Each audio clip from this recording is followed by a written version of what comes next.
고린도서는 살아계신 하나님의 성전으로 깨끗하라고 말씀하고 있습니다. 고린도후서는 아까도 말씀드린 것처럼 마게도냐에 있을 때 바울이 디도를 만나고 바울 선생님이 디도를 만나고 나서 고린도 후서를 써서 디도의 편을 통하여서 고린도 교회에 보냈던 것이 고린도 후서입니다. 네. 프로스 코린티우스 베타 두 번째 보내진 서신이다 이렇게 되어져 있고요. 모든 내용들은 같은 내용입니다. 수신자는 고린도에 있는 하나님의 교회와 또 온 아가야에 있는 모든 성도들, 고린도 지방에 있는 모든 성도들이 대상입니다. 그래서 1장부터 9장까지는 고린도 교회 전체 대상이 되어지고요. 10장부터 13장까지는 교회 내 적대자들과 판단받아야 할 사람들에 대한 이야기들을 하고 있습니다. 대상자들입니다. 말씀드린 대로 고린도 교회 문제로 인해서 서신 왕래가 최소 4차례 있었던 것으로 보여지고 그 가운데 남은 것들이 고린도 전서와 고린도 후서였다라고 말씀드렸습니다. 네. 고린도 후서는 3차 전도여 중 마게도냐에서 디도를 만난 후에 기록이 되었습니다. 그리고 배경 가운데 고린도 교회에서 자진해서 연보를 준비한 지 1년이 된 것으로 보아서 고린도 전서가 기록되어지고 나서 1년 뒤에 기록된 것으로 보입니다. 고린도 전서를 56년에 쓰고 1년 정도 지난 후에 기록한 것으로 보고 있습니다. 네. 이렇게 기록이 되어져 있고요.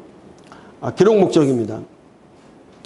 바울 선생님의 사도직의 정당성을 변호하기 위해서 1장부터 4장까지 또 10장부터 13장까지는 사도성에 대한 변호를 합니다. 그런데 말씀드린 것처럼 사도적인 변호를 해야 될 이유가 있습니다. 만약 바울 선생님이 내가 사도이라는 것을 증거하는 이유는, 증명하려고 하는 것은 바울 선생님이 전한 복음의 진실함이 있기 때문이에요.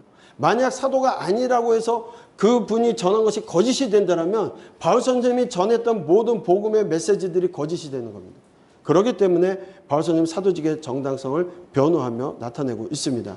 그리고 고린도 교회 교인들과 정상적인 관계 회복을, 눈물의 편지를 쓸 정도로 격앙된 편지를 썼었고 그런 상황에서 마음의 상처들이 있습니다. 그러나 그것들을 정상적인 관계 회복을 통해서 서로 다음을 준비하기 위해서 그 편지를 쓰게 됩니다. 예루살렘 교회 구제에 위한 연금 모금을 호소하기 위해서 8장부터 9장, 1장부터 7장 이렇게 세 부분으로 나눠져 있음을 좀 볼 수가 있습니다. 네. 네. 고린도 후서는 13장으로 되어져 있습니다. 이 13장은요, 아무리 생각해도 답이 안 나와요. 네. 그냥 13장이라고 해보십시오. 고린도 후서는 3년간 에베소 사역을 했고요. 그렇죠? 그리고 3개월 고린도에서 로마서를 기록하지 않습니까? 3이라는 숫자가 중요해요. 그래서 그냥 네, 그렇게 생각하십시오. 13장. 다른 것이 있었는데요. 그거 하면 기억이 안 날 것 같아요. 그래서 13장입니다. 먼저 세 부분으로 나눠져 있습니다. 첫 번째는 바울의 사도직에 대한 설명입니다. 따라하겠습니다. 바울의 사도직에 대한 설명.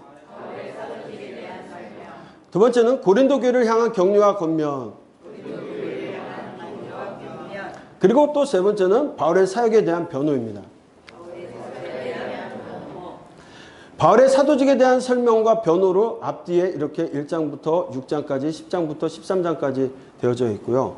중요 메시지는 고린도서를 쓴 중요 내용은 고린도 교회가 회개하여 기쁘다라는 것이 핵심 내용입니다. 그 앞뒤에 바울의 사도직에 대한 설명과 바울 사역에 대한 변호를 하게 되어죠. 나중에 글을 보시게 되면 10장부터 13장을 보게 되면 바울 선생님이 이렇게 잘 얘기하고서 여기서 갑자기 또 사도직을 또 얘기합니다. 그러면서 약간 격양된 표현을 쓰거든요. 메시지가 좀 강합니다. 우리가 갈라디아서 볼 때도 그냥 편하게 봐서 그냥 표피를 베버려라, 거세하라는 얘기라고 했지 않습니까? 그 얘기는 여호와의 총회에 들어갈 수 없는 자예요. 구원받지 말란 얘기. 굉장히 강력한 얘기입니다. 그거 웃으면서 하지 않았을 것입니다. 강력하게 얘기했을 텐데 그 표정을 보면 정말 무서웠을 것 같아요. 그 모습처럼 바울 선생님의 성정을 본다면 이 부분이 갑자기 강력하게 막 부드럽게 너희들 이래서 기쁘다 하다가 갑자기 막 화를 내면서 쓰고 있어요. 그래서 학자들은 이게 아마 요 앞에 붙어야 될 내용이 편집 과정에서 뒤로 간 거 아니냐라고도 얘기합니다.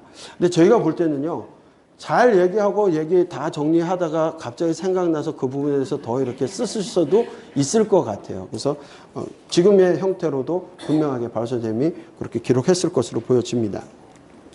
나중에 천국 가서 한번 여쭤볼게요. 자, 인사와 바울의 고난 중 감사, 고린도 방문에 대한 변경에 대한 이야기를 합니다. 그 가운데 감사할 수밖에 없는 게 우리 주 예수 그리스도의 하나님이시오 자비의 아버지시오 모든 위의 하나님이시며 우리의 모든 환난 중에서 우리를 위로하사 우리로 하여금 하나님과 받은 위로서 모든 환난 중에 있는 자들을 능히 위로하신다. 지금 그들뿐만 아니라 바울 선생님이 위로를 받으셨어요. 그렇죠? 그리스도의 고난에 우리가 받고 넘치게 있는 것은 하나님의 위로를 받기 때문이라는 겁니다. 그러면서 우리가 환난 당하는 것도 너희가 위로와 구원을 받게 하려는 것이요. 우리가 위로를 받는 것도 너희가 위로를 받게 하려는 것이다. 지금 환난을 당하는 것도 너희를 위한 것이고 위로를 받는 것도 너희를 위한 것이라고 얘기하면서 함께 고난을 견디자라고 표현을 합니다. 너희를 위한 우리의 소망의 경고함은 너희가 고난에 참여하는 자가 된 것 같이 위로에도 그럴 줄을 알 것이다. 너희들의 그 소식을 통하여서 디도를 통해서 들은 그 소식에 얼마나 기뻤는지 위로받은 것처럼 정말 죽을 것 같은 그 아픔과 고난과 또 생각에 잡혀 있던 것이 해결된 것 같이 너희들도 그 고난에서 위로를 받게 될 줄을 알게 될 것을 이야기하고 있습니다. 바울 선생님이 원래 세운 계획은요. 바울 선생님이 바로 고린도로 올 것처럼 얘기를 했었거든요. 고린도 전서를 통해서. 그런데 또 거기에 있는 사람들이 얘기를 하는 거예요. 거 봐라. 바울은 사도도 아니면서 약속한 것도 지키지 않는 불성실한 사람이라는 비난이 있었던 겁니다. 그러니까 원래의 계획은 이거였지만 계획이 변경된 거에 대해서 바울 선생님이 기록하고 있습니다. 원래는 에베소에서 고린도로 갔다가 마게도냐 올라갔다가 다시 고린도로 내려와서 유대로 갈 계획이었지만 상황이 그렇게 되지 않아서 변경을 하게 되었음을 얘기합니다. 변경된 계획은 에베소에서 마게도냐로 가고 마게도냐에서 고린도로 오고 고린도에서 예루살렘으로 갈 것을 계획하고 말씀합니다. 그래서 지금은 내가 마게도냐를 지나가게 될 텐데 너희에게 갈 것이다. 약속을 못 지킨 것이 아니라 너희에게 반드시 갈 것이다. 그 이야기를 합니다. 아마도 눈물의 편지를 쓰시면서 고린도 방문 계획이 변경되었던 것으로 보여집니다. 다시 마음을 바꾼 것으로 보여지는데 그 이유가 있겠죠. 뭐라고 말씀하시냐면 내가 다시 고린도에 가지 아니한 것은 너희를 아끼려 합니다. 바로 갈 수도 있었겠지만 계획을 변경하고 그렇게 가게 되는 것이 오히려 너희를 위하는 것이다. 너희가 믿음의 그 일을 통해서 너희가 믿음에 섰음이라 말씀하고 있습니다. 내가 다시는 너에게 근심 중에 나가지 아니하기로 스스로 결심하였느니 그때는 막 야단도 치면서 내가 매를 들고 갈 것이냐 아니면 사랑과 은혜로 갈 것이냐 인애로 갈 것이냐 얘기를 했는데 너에게 근심 중에 나가지 아니하기로 이제 다시 결심을 했다라고 말씀합니다. 너희 모두에게 나의 기쁨이 너희 모두의 기쁨인 줄 확신한다. 네. 왜? 그들이 바울 선생님의 메시지를 받고 눈물의 편지를 받고 회개했기 때문에 그 이야기를 하게 됩니다. 내가 마음에 큰 눌림과 걱정이 있어 많은 눈물로 너에게 썼노니 이는 너희로 근심하게 하려는 것이 아니요 오직 내가 너희를 향하여 넘치는 사랑이 있음을 너희로 알게 하랍니다. 너희를 근심하게 하려고 이 편지를 쓴 것이 아니라 너희를 너무나도 사랑하기 때문에 이렇게 편지를 썼다 말씀을 하고 계시죠. 그리고 두 번째 새 언약의 일꾼된 바울 사도에 대한 이야기를 합니다. 새 언약의 일꾼으로서 자신의 일에 대해서 설명합니다. 사람들은 바울 사도에게 추천서를 원했어요. 그가 갖고 있는 추천서. 그런데 그러니까 바울 사도의 사도직에 대한 공격을 하고 오해를 하기 때문에 사도들로부터 받아오는 추천서를 원하고 있었던 겁니다. 그런데 그 말씀합니다. 우리는 구원받은 자들에게나 망하는 자들에게 하나님 앞에서 그리스도의 향기니. 네. 추천서가 필요한 것이 아니라 당시 로마 군인들을 전쟁에 승리하고 개선할 때 향을 피웠습니다. 이 향이 승리자에게는 생명의 냄새이지만 끌려오는 포로나 패배자들에게는 사망에 이르는 냄새였습니다. 결국 이것이 그리스도의 복음은 바로 그렇게 된다. 세상 믿지 않는 사람들에게는 죽음의 메시지이겠지만 그리스도를 아는 사람들에게는 우리로 말미암아 각처의 그리스도를 아는 냄새를 나타내게 하는 것. 그로 인하여 하나님께 감사한다라고 말합니다. 그 냄새는 뭐냐? 당시 생명으로부터 생명에 이르는 냄새라. 그리스도의 복음이 사망에서 사망에 이르는 냄새가 아니라 생명에서 생명으로 이르는 냄새라고 말씀하고 있습니다. 너희는 우리로 말미암아 나타난 그리스도의 편지라. 사도 바울의 추천서가 곧 다른 것이 아니라 너희가 내 추천서라고 말씀하고 있습니다. 왜냐하면 그 우상의 도시에 사도 바울이 교회를 세웠고 복음을 증거했고 사도 바울 선생님을 통해서 복음의 일꾼 되어진 것들, 이보다 더 확실한 것이 어디 있겠느냐. 추천서 바로 그 증거가 고린도 교회에 있기 때문에 가장 확실한 추천서는 너희다, 이렇게 말씀하고 있습니다. 그리고 새 언약의 일꾼이 해야 될 일이 무엇이냐. 바로 오직 그리스도 예수 주 되신 것과 또 예수를 위하여 우리가 너희 종된 것을 전파하는 것. 주님이 그리스도이신 것과 우리가 종된 것을 전파하는 것. 자기 자신을 전파하는 것이 아니라 오직 예수 그리스도를 전파하는 것이라고 바울 선생님은 전하고 있습니다. 질그릇에 담긴 화를 예를 들면서 말씀하시기를, 우리는 보배를 질그릇에 가졌지만 바로 복음을 가진 자에게는 사방으로 우겨쌈을 당하여도 쌓이지 아니하며 답답한 일을 당하여도 낙심하지 아니하며 박해를 받아도 버림받지 아니하며 거꾸러뜨림을 당하여도 망하지 아니하고 우리가 항상 예수의 죽음을 몸에 짊어지면 예수의 생명이 또한 우리 몸에 나타내게 하려 합니다. 결국 어떤 일들이 복음을 망가뜨리거나 복음을 대신할 수 없음을 얘기하고 있습니다. 복음의 증거입니다. 우리가 주목하는 것은 보이는 것이 아니요 보이지 않는 것이니 보이는 것은 잠깐의 의미지만 보이지 않는 것은 영원합니다. 하늘에 있는 영원한 집이 우리에게 있는 줄 아느니 반드시 우리가 심판대 앞에 설 것이다. 왜 복음을 증거하냐면, 복음을 증거하면서 고난이 발생한다 할지라도 우리가 참을 수 있는 것은 하늘에 하나님의 영원한 집이 있기 때문에 그럼에도 우리는 복음을 증거하게 된다라고 말씀하고 있습니다. 또 우리에게 복음 증거하는 것을 하나님께서 우리에게 화목의 직분을 주셨기 때문에 복음을 증거한다라고 얘기합니다. 하늘 보좌에 올라가 하나님의 집에 거할 것을 생각하고 또한 화목의 직분을 받았기 때문에 전한다라고 말씀하고 있습니다. 그렇기 때문에 사역을 막을 수 있는 것은 그 어느 것도 없다라고 말씀합니다. 이런 직분된 자로서 고린도 교회에 권하기 때문에 하나님의 은혜를 헛되이 받지 말라고 말씀하고 있습니다. 내가 은혜 베풀 때에 너에게 듣고 구원의 날에 너희를 도왔다 하셨으니 보라 지금은 은혜 받을 만한 때요 보라 지금은 구원의 날이다. 우리가 수고와 고난에 불구하고도 무엇이든지 꺼리지 않게 행하였음을 말씀하고 있습니다. 6장부터 또 7장까지는 고린도 교회를 향한 격려와 권면의 말씀을 주고 계시는데요. 억울한 오해와 비난과 불신 속에서도 고린도 교회를 격려하며 교회의 화해와 일치를 호소하면서 말씀하십니다. 그 첫 번째 마음이 너희 마음을 넓히라는 거예요. 첫 번째 편지를 보내고 고린도전서를 보내고 직접 방문하고 눈물의 편지를 보내고 고린도 교인들의 마음이 바울 선생님이 직접 갔음에도 해결되지 않고 마음의 상처가 있었습니다. 그런데 그들에게 너희를 향하여 우리의 입이 열리고 우리의 마음이 넓혀졌으니 나도 그 문제에 대해서 마음이 열리고 너희들이 회개하는 마음으로 받아들였다고 하니 용서가 되고 또 감사함이 되니 너희들도 마음을 넓히라고 말씀합니다. 그래서 너희도 마음을 넓히라. 네, 두 번째, 살아계신 하나님의 성전으로 깨끗하라고 권면합니다. 믿는 자와 멍에를 함께 믿지 않는 자와 멍에를 함께 매지 말라고 얘기합니다. 왜냐하면 우리는 하나님의 성전이기 때문에 세상 어두움과 함께할 수가 없습니다.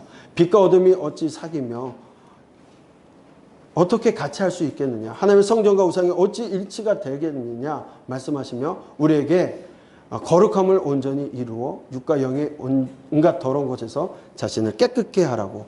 그리스도의 삶이 무엇이냐? 세상과 같이 가는 것이 아니라 구분되어서 거룩함을 온전히 지켜나가는 것이라고 말씀하고 있습니다. 그러면서 앞으로 가게 될, 다시 말하지만 우리가 가게 될 텐데 우리를 마음으로 영접하라. 너희가 우리 마음에 있고 함께 죽고 함께 살고자 함이라고 격려하고 있습니다. 바울 선생님의 그 마음, 닫혀있던 그 심령의 마음들을 열어서 함께하라. 그 이야기를 하고 있습니다. 함께 죽을 것이다. 바울 선생님의 고백은 그냥 내가 한번 전도하고 만 곳이 아니라 너희가 우리 마음에 있고 함께 죽고 함께 살고자 그런 교회로 내가 세워져 있음을 약속하고 또 생각하고 있는 겁니다.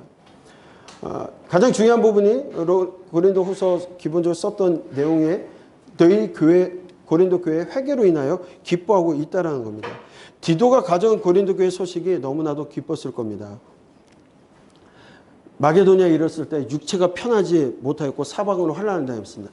에베소에서 나올 때에도 고난을 많이 당하셨던 것 같아요. 그들의 에베소 3년간의 사역을 도란노에서의 사역을 다 접고 나오실 때 온갖 고난을 다 당하셨습니다. 핍박도 있었고요. 그리고 마게도니아에 이르렀을 때에도 육체적으로도 굉장히 힘들고 사방에 환난이 계속 왔다는 거예요. 공격하는 이들도 있었고요. 그리고 밖으로는 계속적으로 다툼이었고 안으로는 이 모든 사역과 또 고린도 교회에 보냈던 그 눈물의 편지로 인한 두려움이 있었다는 겁니다. 그러나 그런 위로를 낙심한 우리들에게 디도가 옴으로써 하나님께서 우리를 위로하셨다. 너희들의 회개의 소식을 갖고 옴으로써 위로해 주셨다. 말씀하시며 너희의 사모함과 애통함과 나를 위하여 열심히 있는 것을 우리에게 보고함으로 나를 더욱 기쁘게 하였느니라. 바울 선생님이 그저 그들이 받아들인 것 때문에 감사하고 기쁜 것이 아니라 교회가 무너지지 않고 교회가 주님의 그리스도의 복된 교회가 피값으로 사신 그 교회가 온전히 서가는 것에 인해서 기뻐하고 있다는 겁니다. 그리고 바울 편지에 대한 고린도인들의 반응에 대한 이야기를 합니다. 네, 너희가 그 눈물의 편지를 보고 내가 지금 기뻐하면 너희로 근심하게 한 까닭이 아니요 도리어 그 근심하게 한 것으로 인하여 그들이 회개하고 돌아왔기 때문입니다. 회개에 이르기 때문이라고 얘기합니다. 때문에 바울 선생님 말씀은 하나님의 뜻대로 하는 금식은 후회할 것이 없는 구원에 이르게 하는 회개를 이루는 것이요 세상 근심은 사망을 이루게 하는. 지금 우리의 고민이 우리의 근심이 결국 사망으로 가는 것이 아니라 너희들이 회개함으로 구원에 이르게 하는 회개를 이루었다. 그 말씀을 하고 있습니다. 그래서 기뻐하고 그래서 감사한 이유가 있겠죠. 마지막으로 그 마게도니아인들이 극심한 가난 가운데도 그 풍성한 연보를 하게 함에 대해서 말씀하시면서 1년 전에 고린도 전서를 쓰면서 예루살렘을 위해서 연보해 주기를 요청했고 그들이 자발적으로 1년간 연보했던 일들, 그래서 마게도니아 교인들처럼 좀 더 힘을 내라. 그들은 자기들의 힘에 넘치도록 하고 있음을 이야기하고 있습니다. 그들의 모범에 대한 이야기를 하고요. 그 다음에 그리스도의 모범. 네. 오직 너희는 믿음과 말과 지식과 모든 간절함과 우리를 사랑하는 이 모든 일에 풍성한 것 같이 이 은혜에도 풍성하게 할지니라. 너희를 위하여 가난하게 되심은 그의 가난함으로 말미암아 너희를 부유케 하심이라. 그리스도의 은혜가 뭐냐? 부유하신 이시지만 우리를 위해서 가난하게 되신 것은 그의 가난함으로 말미암아 우리를 부유하게 하시기 위함이다. 예, 그리스도께서도 그런 모범을 보이셨으니 우리 또한 어떻게 해야 된다? 예, 우리가 부유하다면 때로는 더 넘치도록 하여서 가난한 이들을 위해서 그렇게 해야 됨을. 연보의 올바른 자세를 말씀하고 있습니다. 연보는요, 모금의 목적이 있습니다. 균등하게 하려고 하는. 그리스도의 공동체가 어느 한쪽만 잘 살고 어느 한쪽만 부유하게 사는 것이 아니라 균등하게 하나님의 교회가 성장해 가기를 바라는 마음 때문이었습니다. 이것이 곱게 적게 심은 자는 적게 거두고 많이 심는 자는 많이 거둔다는 말이로다. 각각 그 마음에 정한 대로 할 것이요 인색함으로나 억지로 하지 말지니 하나님은 즐겨내는 자를 사랑하시느니라. 이 배경을 좀 잘 보셔야 될 것 같아요. 연보를 통하여서 모든 교회가 하나님의 공동체가 같이 가기를 원하는 마음이었지, 마치 이것을 우리가 이렇게 헌금을 많이 걷는 목적으로 하나님은 즐겨내는 자를 사랑하시는, 요거만 딱 잘라서 얘기하면 이건 정말 요절나는 요절입니다. 그렇죠? 앞뒤 얘기가 다 없어지고 하나님의 말씀의 뜻을 잘 보셔야 돼요. 하나님이 능히 모든 일을 너에게 넘치게 하시나니 이는 너희로 모든 일에 항상 모든 것이 넉넉하여 모든 착한 일을 넘치게 하게 하려 함이라. 그러니 충분히 할 수 있고 넘치게 하실 것을 기대하고서 할 수 있게끔 말씀하시는 겁니다. 연보의 올바른 자세에 대해서 말씀하고 있습니다. 마지막 10장부터 13장은 바울 선생님의 사역에 대한 변호에 대한 말씀을 주십니다. 네. 바울 선생님의 사도직을 변호하는데 아까도 말씀드린 것처럼 그 변호는 결국 바울 선생님이 전한 복음이 거짓이 되지 않게 하기 위해서 변호를 합니다. 바울 선생님을 자랑하거나 바울 선생님을 대변하기 위한 것이 아니라 복음을 대변하기 위해서 그렇게 하고 계시다는 거죠. 먼저 자랑하는 자는 주 안에서 자랑하라라고 말씀합니다. 너희를 대면하여 유순하고 떠나 있으면 너희에 대하여 담대한다. 바울 선생님이요. 그래서 그들이 의심한 거예요. 같이 있을 때 굉장히 유순하거든요. 그러니까 막 이렇게 교인들을 사랑으로 달래주는 것 같은데 떠나 있을 때 편지를 보면 굉장히 싫어하고 무섭고 그런 모습처럼 되었다라는 거예요. 왜 그랬냐? 바울은 이제 그리스도의 온유와 간용으로 친히 너희를 권하겠다. 마치 이런 것 때문에 나를 오해한 것 같다 이 얘기하지만 너희는 외모만 보는도다. 그들의 말이 그의 편지들을 무게가 있고 힘이 있으나 그가 몸으로 대할 때는 약하고 그 말도 시원치 않다 하니. 그러니까 앞에 있을 때는 뭐 하는지 그냥 시원치 않게 막 이렇게 그러다가 글을 보면 굉장히 힘이 있고 무섭고 뼈 있다 이 얘기죠. 그래서 그걸 가지고 또 공격을 하는 거예요. 그러나 바울 선생님이 말씀하시는 것은 내가 자랑 그런 것들로 인하여 자랑하는 것이 아니라 주 안에서 자랑할지니 옳다 인정함을 받는 자는 자기를 칭찬하는 자가 아니요 오직 주께서 칭찬하시는 자니라. 사람에게 보여주는 것이 중요한 것이 아니라 하나님이 인정하시는 것이 중요함을 말씀하고 있습니다. 네. 바울의 진정한 자랑거리가 무엇이냐? 다른 사람들은 다른 것을 자랑해요. 근데 바울 선생님의 자랑은 무엇이냐? 내가 다시 말하노니 누구든지 나를 어리석은 자로 여기지 말라. 만일 그러하더라도 내가 조금 자랑할 수 있도록 어리석은 자로 받으라. 내가 말하는 것은 주를 따라하는 말이 아니요 오직 어리석은 자와 같이 기탄 없이 자랑하는데 바울 선생님께서 말씀하시는 거예요. 내가 너희에게 그나마 자랑할 것이 있는데 그 자랑함은 다른 사람들의 자랑과 같지 않고 어리석은 자와 같은 자랑이다. 이것이 나의 자랑이다라고 얘기해요. 함께 읽어보겠습니다. 22절부터 같이 읽겠습니다. 시작.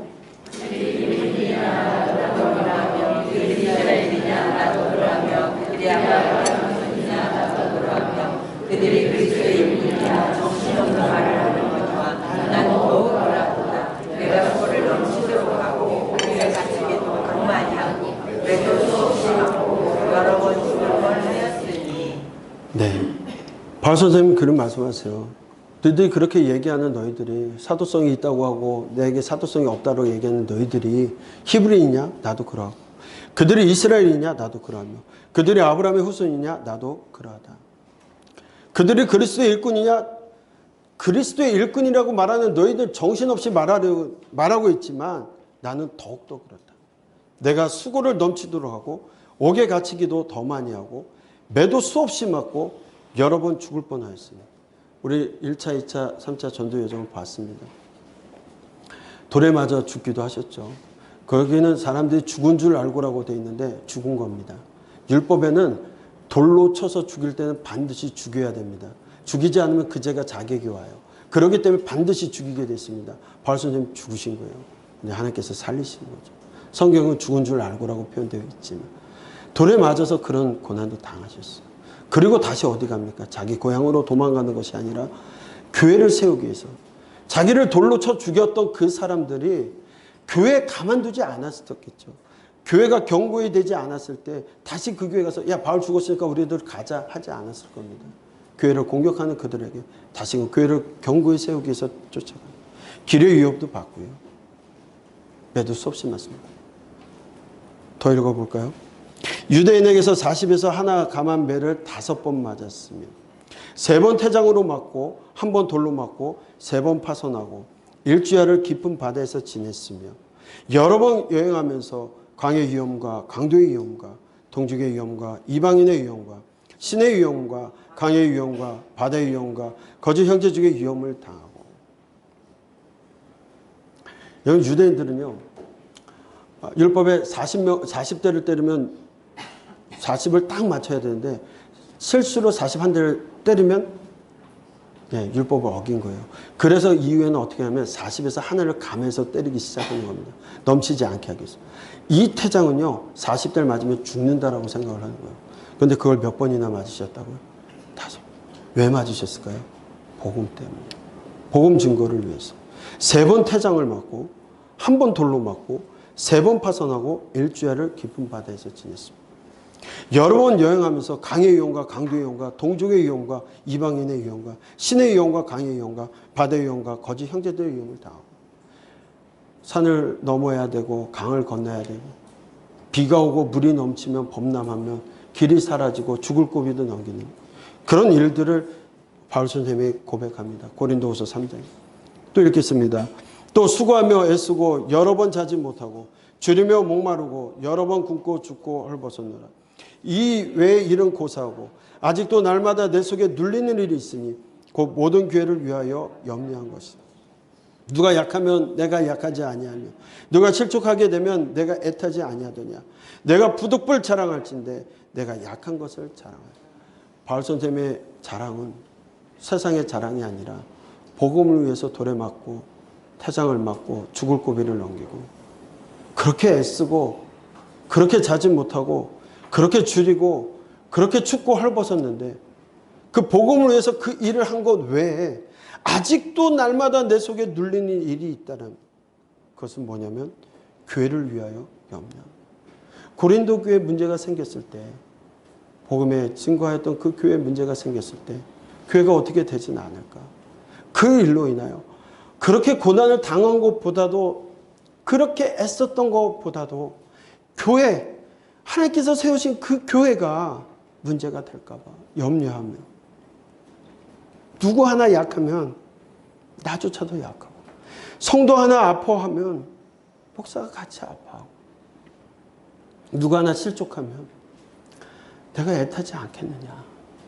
내가 부득불 자랑할진대 내가 약한 것을 자랑한다라고 고백하시는 바울 선생님의 이야기입니다. 그 이후에 바울 선생님이 체험한 주의 환상과 계시에 대한 말씀을 합니다.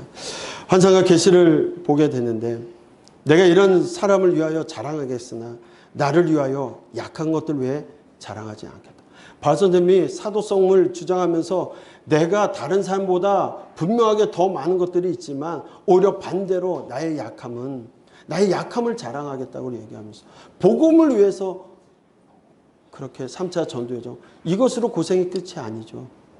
예루살렘에 가면 또 돌에 맞아야 되고 또 맞아야 되고 2년간 감옥에 갇혀있다. 또 로마로 가서 2년간 가택연금.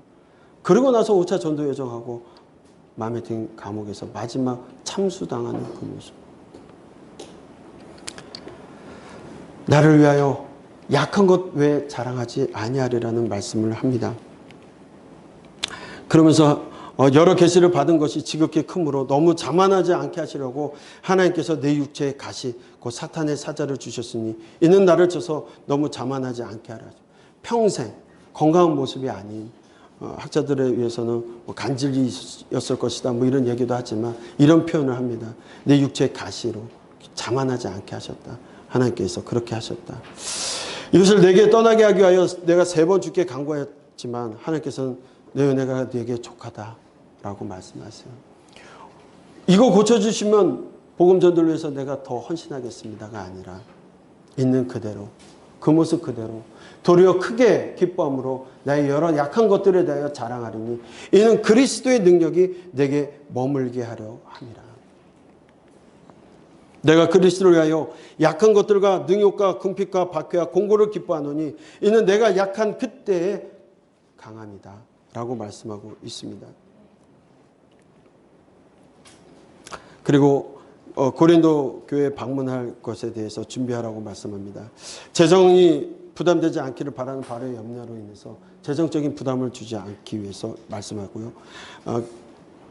다시 한번 그들에게 말씀하는 너희는 믿음 안에 있는가 너희 자신을 시험하라고 합니다. 먼저 다른 사람을 비방하기 전에 자기 자신을 시험하고 확증하라고 말씀합니다.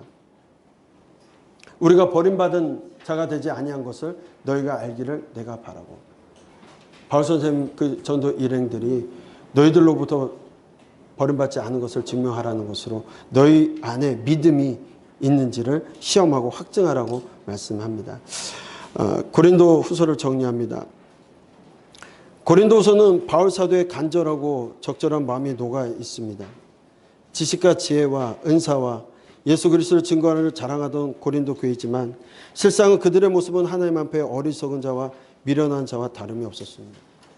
고린도 교회를 하나님과 화목하게 하기 위하여 몸부림치며 방문도 하고 편지도 하며 그들을 돌이키고자 했습니다. 그러나 그들은 돌이키지 않았습니다. 디도를 통해 눈물의 편지를 쓰고 그들의 소식을 듣기 위하여 마게도냐에 이르렀을 때 그들이 돌이켰다는 소식을 듣고 고난 가운데 위로를 받습니다. 그래서 기쁨으로 안도하며 편지를 씁니다. 그러나 그들 중에 바울 사도를 비방하는 자들을 향하여 자신의 사도권을 변호하며 그들이 미련하게 보는, 약하게 보는 어리석은 모습을 오히려 부득불 자랑하며 예수 그리스도의 복음으로 그들이 온전히 전해지기를 바라는 마음으로 편지하십니다.